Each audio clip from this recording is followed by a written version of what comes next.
Most famous spy with a license to kill, but what about the real James Bonds? Well, a new documentary follows the lives of men around the world who share the same name as 007, which can be both a blessing and a curse. Do you know why we're making this film? Because you want to know what it's like to be a James Bond. My name is Bond. Bond. Bond. Bond. Bond. Bond. Bond. Bond. Bond. James Bond. I mitt liv, allting som har med James Bond. Becoming introverted to meet a James Bond is impossible.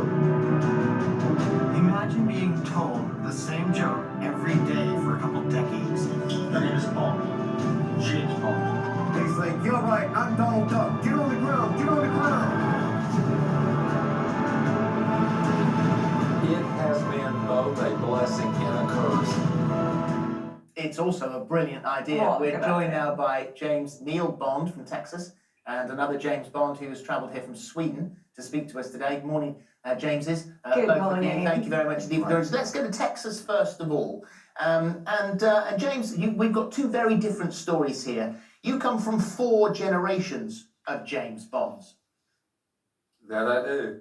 And that would have predated the first James Bond in your family would have been before Ian Fleming wrote the books. That is correct. My dad was born in 1925. So I guess we were saying here that it's either a blessing or a curse, depending on which way you look at it. How has it been for you overall, having the same name? It is a 50-50 mix.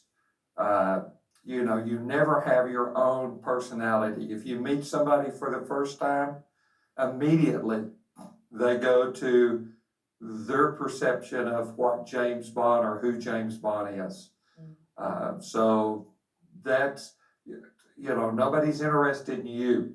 You become second base right off.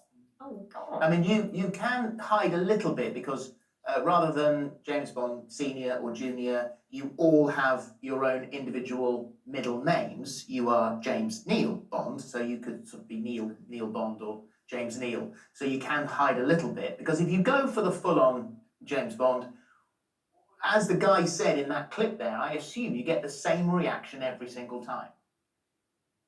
Pretty much. You get a reaction, you suddenly see their mind whirling, trying to think of what do I want to ask? Yeah. Instead of trying to say nice to meet you and what kind of work do you do or anything along that line. It immediately goes to the character. But your son doesn't mind it occasionally when it comes to romantic moments, because obviously having the name James Bond literally gives you the best chat-up line ever.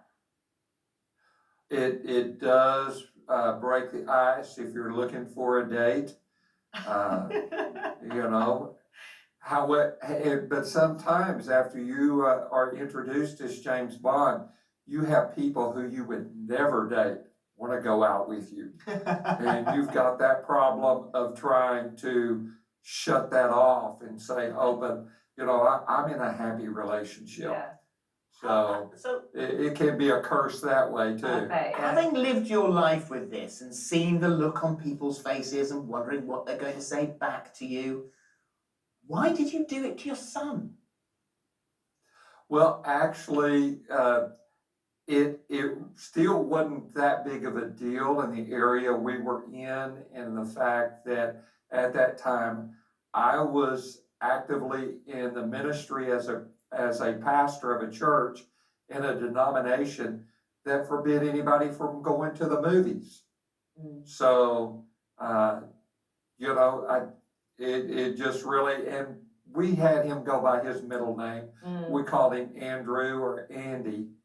And it wasn't until he got in junior high and got interested in girls that he started using James. The James Bond bit. Well, James Bond, thank you. Let's come to James Bond here in the studio. The difference here was that you weren't actually born with the name James Bond. You decided to change your name. What was the reason for doing that? The reason I changed my name James Bond is because of my father was serving during World War II for Germany, and he came to Sweden after that. and met my mother, and they get a kid together. And when I was 2 years old, he disappeared, went back to Germany. No one knows what happened to him. Then I took like persons who had the same story as my dad. It was Ian Fleming. So I took his story to my mind, and because both had served during World War II for different countries, but the story, I think this is also something that reminds me of my dad. That's the reason I actually took Ian Fleming's character, James Bond. So to my heart. like a surrogate father. Really. Exactly, like a father's gestalt. The father's there, yeah. Yeah. You've taken it to extremes. Yeah. I mean, 2007, I changed the name legally in Sweden, and it ends with 007 then. So it happened every 1,000 years to change the name to James Bond. So it's all sort of very symbolic of what you're doing. Find something that reminds me of the figure and the name and the character of Fleming. Yeah, and that belongs to this Cold War. And this is very much a lifestyle for you, isn't it? This is the way you live your life. I mean, you visited lots of locations, you've worked with lots of Bond brands. Also, you've got the cars, the museum. Just explain that for us. Yeah, I mean, I started to collect 1965 after Goldfinger with Sean Connery. And it's still going on because it's also like a red line in my life to find so much about my dad and like that. So meanwhile, I tried also to find information about what happened to Fleming in his life and too much to collect things from the different Bond movies. And I've been this for nearly 60 years now to collect so Aston Martin, Gondola from Venice, Hovercraft, whatever it is, books from Fleming, and everything that's running for 20 years now in a small town, Nybro in Sweden, actually. Amazing. Well, you brought in your Nybro sort of brochure here of all the various bits and pieces that you've got. Yeah. And then you brought a couple in. What did you bring here? What's the Here we have ensemble? Yeah, here we have Isabella Scrupul's bikini from GoldenEye, 1995, that she gave away for charity in Sweden. So I bought in Stockholm for 10 years now.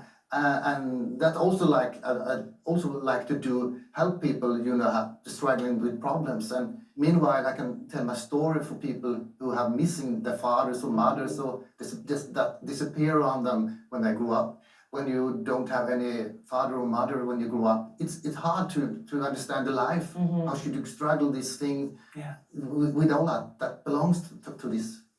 Well, it's a fascinating documentary. Like, your story is so different here to James Bond over here story. I know there's another guy who felt that he had to change his name, but to James Hart in the documentary because actually he had a horrible experience.